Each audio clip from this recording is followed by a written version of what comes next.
conflict, such as a relative or something like that. I think it's important to take the cases that are needed to be assessed. Yeah. So, how many times, have you ever applied for any judicial position prior to this? Yes. Okay, when did you apply? It was outlined on the Judicial Nominating Commission application that I applied in 2002. Right.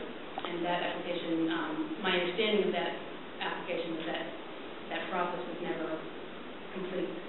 Okay, you didn't. That was during the Governor Swift administration, and I don't think she acted on those applications. Okay, so you applied and did you ever apply again? I applied in 2003. Okay, and did you apply again? I applied in this application. Which was what year? 2000, just last year, 2008. Okay. And how far did you get in 2003? In 2000, the application was in fact due in the summer of 2003. I had interviewed and was approved and found qualified for the Judicial Nominating Commission. And you didn't emerge as a candidate?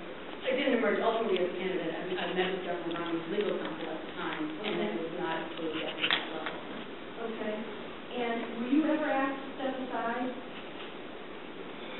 Were you ever asked to step aside so somebody else could be the nominee for a particular position? No. And did you, Governor Patrick? Yes, I did. Okay. How long did you meet with him? For how long did I meet? Yes. It was on January 7th. I think it was about half hour, 40 minutes. And was that before or after you were nominated? He told me in the meeting that he would be nominated. Okay, so, okay.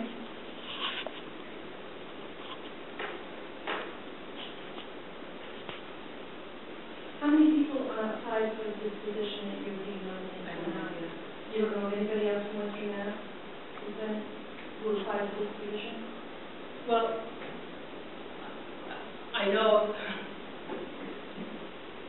of some people who applied, but I don't particularly know what positions they applied for. Okay. Do you know how many people were interviewed for this position? No. Did you apply for this position, or did you apply for something else? I applied when there was an opening in the Greenfield District Court, and that position was closed. And who ultimately got that position? Attorney Gaten, Judge William MacLeod. And did you interview for that position? I interviewed. When that position was? I interviewed as a result of my application being suspended before that position. Okay. Did you get re-interviewed for this position? When you say re-interviewed by the Judicial Nominating Commission, yeah. I was interviewed by the Judicial Nominating Commission once. Okay, and that was started by the Greenfield application. You hadn't applied for this position yet.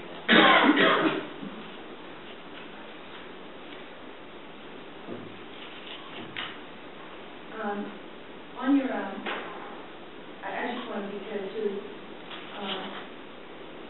the judicial nomination, the JNC application is given in our questionnaire.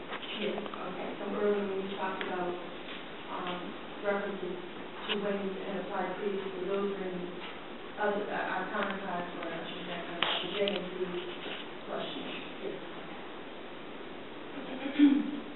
I'm going to turn to your donations now. And answer question 3 that you have here. Do you have it? I have a copy. You have it? Okay.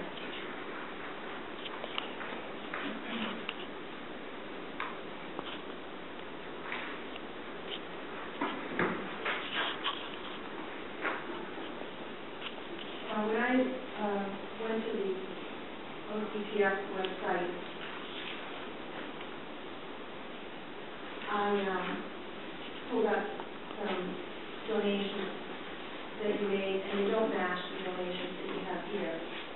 I'm not sure which set is correct, so I'm going to ask, how did you come up with this list of who you gave, or to whom you gave? I came up with this list by a combination of reviewing my husband's personal training records, and I did look at the OCF website as well for classification.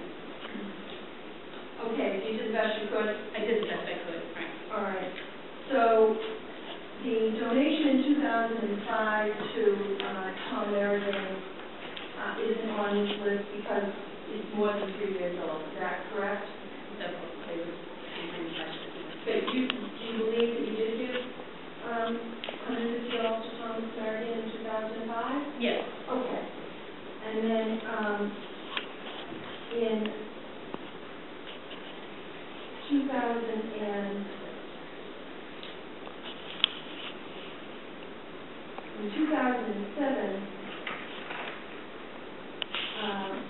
I have that on this website that there was a donation from your husband Tim Murray of $125, and then one from you for $125, which I believe adds up to $250, so you're short $125 on one side. The website is incorrect. It's possible there was another count there. And in fact, I think that we have a joint account. His name is MacLeod, my name is MacLeod. We have a joint account. My recollection in our checkbook, we made one donation of $125 to him. Okay, so there's a possibility that this is wrong. There's a possibility that, and that's what I was thinking. When I say this, I mean the OCPS website is incorrect. I think it might be because our checkbook records reflect that we wrote one check. Okay. And then that was in 2007. And I have a date on that of 12/28/2007. And then there was a 2006 donation, according to your records that you gave to us, of $500 to Governor Patrick. Did you see that? Yes. According to the OCPF website, there was a $250 donation from your husband, but there's no donation, but that's it. I tried my best here. I consulted with one of the fundraisers in Northampton who had conducted a fundraising event, and through his records, though it didn't appear on the OCPF website, I had believed that my husband and I made a $500 donation. I wanted to err on, I didn't think I was erring, but I wanted to make sure that since you were over-inclusive in the event that... Well, the fundraiser said that it was a $500 ticket event, and so I believe that that's what we did in the event. Okay, so you got a check in your checkbook that says what?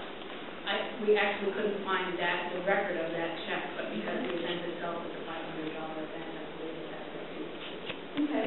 And was it run by the 71st Fund, or was it run by the Committee to Elect Bob Patrick? I think it was the Committee to Elect Bob Patrick, but I'm not positive. Do you know anything about the 71st Fund? Do you recognize that? No. Who was the fundraiser that contacted you about that event? Attorney Thomas Lester.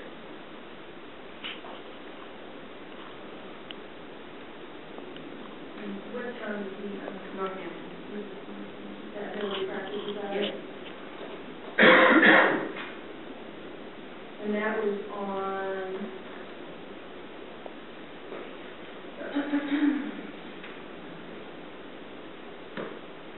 October 27, 2006. Where was that event held? Did you go to it? Yes, it was